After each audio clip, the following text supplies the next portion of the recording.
to On the Road with the Aquarian TV mobile. I get people in the comments commenting about stop blabbering. I can get behind that while you're driving.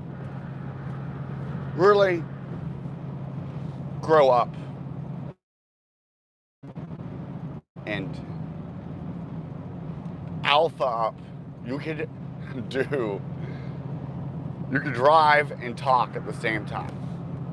Is it more likely I'll miss my exit? Probably. But just one of the times where I could use to talk on something.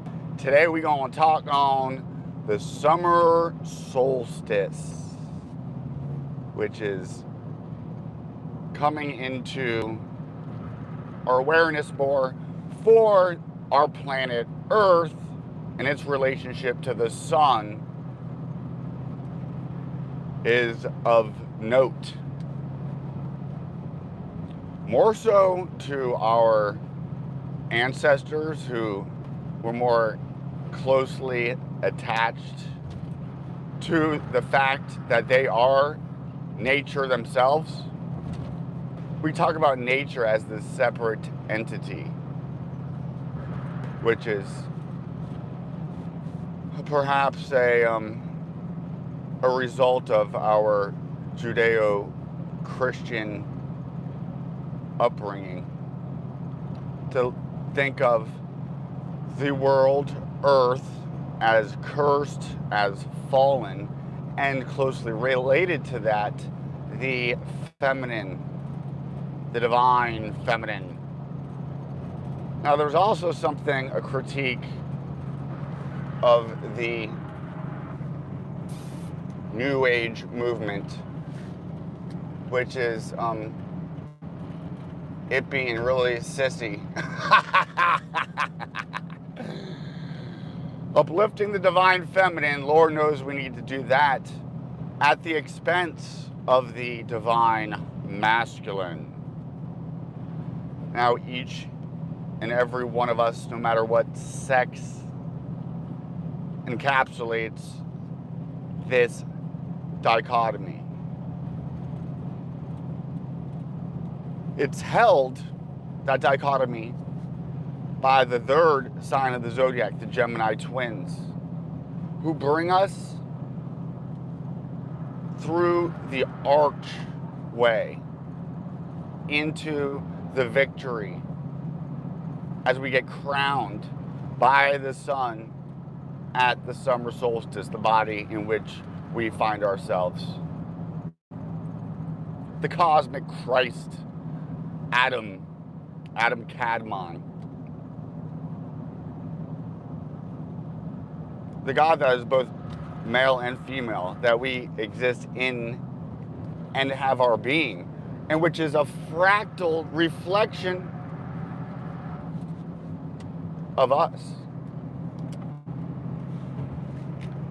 So each one of us has our own summer solstice, depending on when you were born. Whatever constellation was on rising,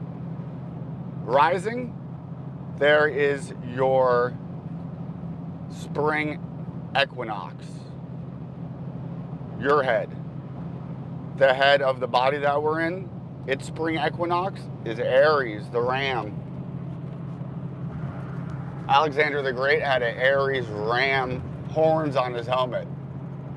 He was an Aries ascendant. Usually, the sacred science of astrology was reserved for the elite, the emperor. Now, what a gift that this knowledge, this wisdom, these hidden, secret, esoteric teachings have been made more readily available thanks to the Aquarian age, the apocalypse, the opening of the eyes. May the god of April, Apollo, shine. Helios. What we do in the Aquarian is we're resurrecting the gods of old. They all have something to teach us. They encapsulate wisdom, yea, even strength. When a bunch of people gather around something and pay it homage, honor, venerate it, give it attention, the more power it has. If you don't have, which is why they pay people for followers, because it's power.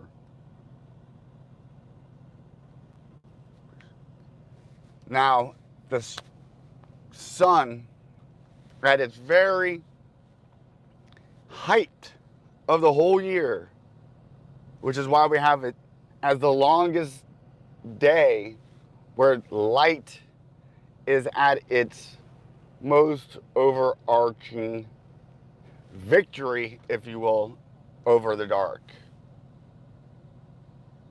Claim that energy.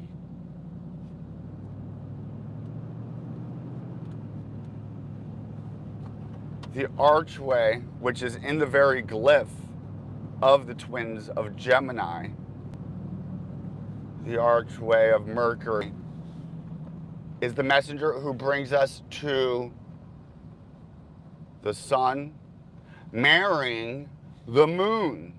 For it is in the house of Cancer doth the summer solstice occur.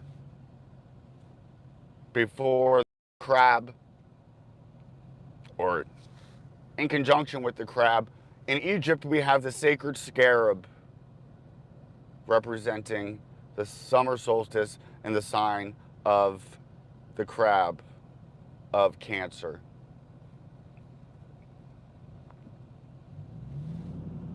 One might think that the sun would find its exaltation there, but it doesn't. It's at the spring equinox in Aries. One might even think to find the sun's Suna's home in the sign of the summer solstice. But nay, its home is in Leo, the middle of summer. But at the beginning of summer, it is the host to La Luna, the beautiful mother moon, Artemis.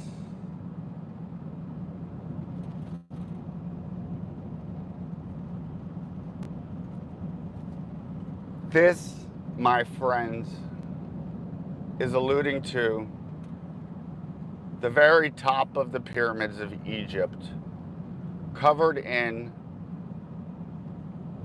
a precious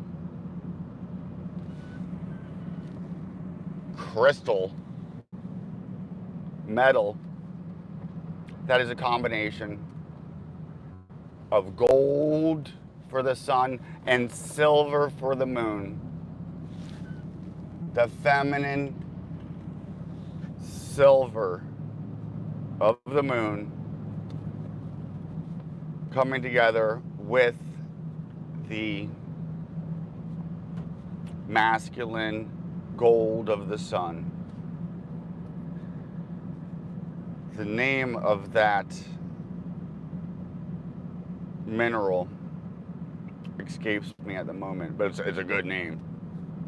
Look up what is it that is both gold and silver. What is it? But they used to coat the pyramids, the top of the dome, in it. I imagine that's one of the strongest. It's got strong properties on it. Now,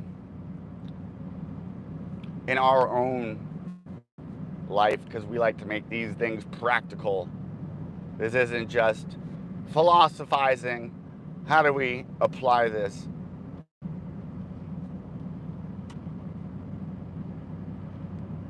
Knowing that we are a microcosm of the macrocosm, and that those very laws govern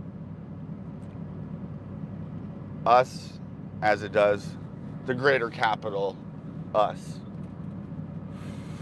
We want to bring our soul and make it a vessel, like a crescent moon, a beautiful silver chalice, clean and pure, to receive the victorious light of the sun, Sol Invictus, that we might conquer the darkness in our life, to burn off these chains of oppression, of addiction, of pain, of trauma, suffering.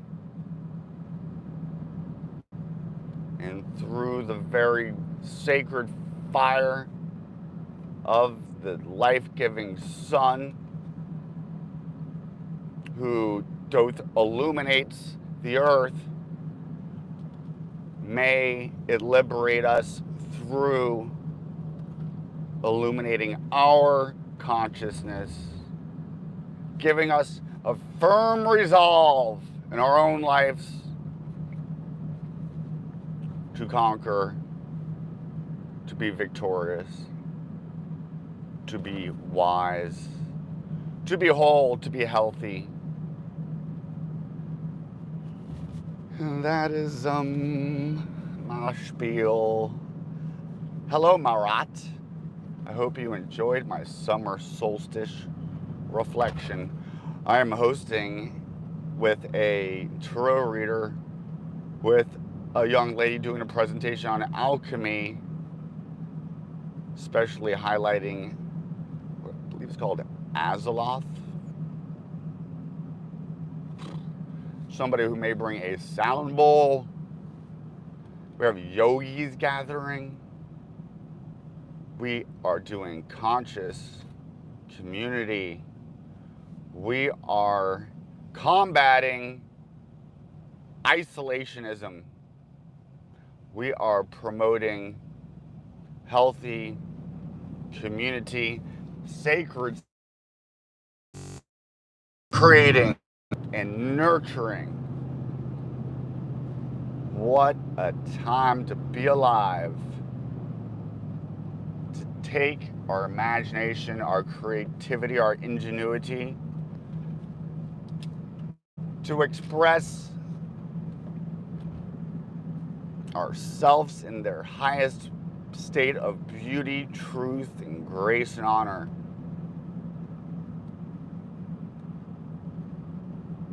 And sometimes I just want to preach on it. Let me preach on it. But I also have to make sure to, I have to be organized, and it's creating the best vessel to contain the most amount of light. The Kabbalists are very big into that, which is the backbone of Masonry, which is Hermetic, through all the traditions, perhaps even perennial, meaning that it's long ago passed down tradition, secret, perhaps because this knowledge is dangerous, and when it gets in the hands of the wrong people, they say that everybody is dark and that they have the light, that they have the illumination, that they're the Illuminati. F them. They ain't no, we the real Illuminatis in this beer. You know, that the word for a temple in Hebrew is bet. Beth, and also bar is son of ba. It's also feminine, beta. And I always think about it as we call it the Aquarian church, the Aquarian temple. How about the Aquarian beer?